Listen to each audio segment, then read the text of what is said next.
Let's compute another polar integral.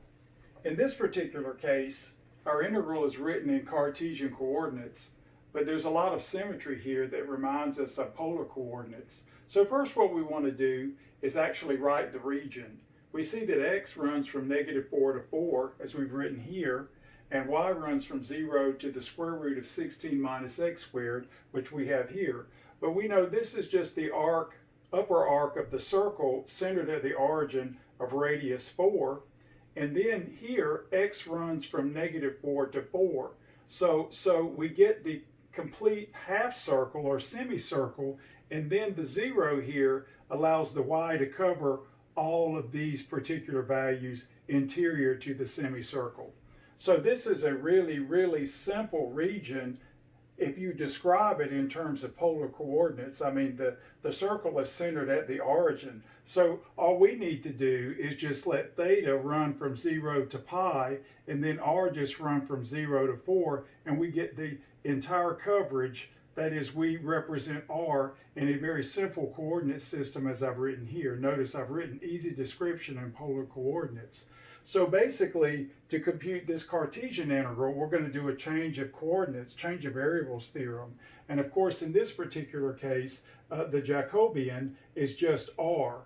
And so when we did our last problem, we saw that the Jacobian was in the dA, or the area element. Here we have to remember to write it. So when we look at this particular integral here, we think of change of variables, change of coordinates. So first off, we go ahead and rewrite the limits using the new variables, theta and r. And then of course, x squared plus y squared is just r squared. And then we have the absolute value of the Jacobian, which is r, then dr d theta. So there's our area element right here.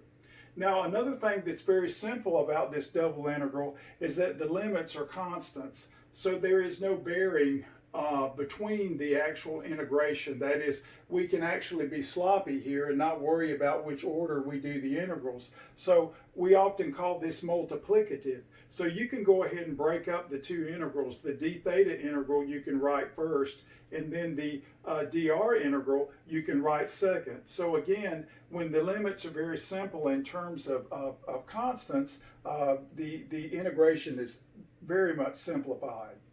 So now, of course, when you integrate here, you just get theta evaluated between the limits.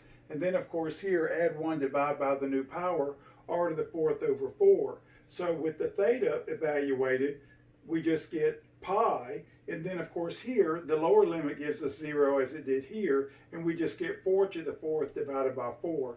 Of course, one of the 4's absorbs, leaving us 4 to the 3rd, which is 64. So the answer in this particular case is 64 pi.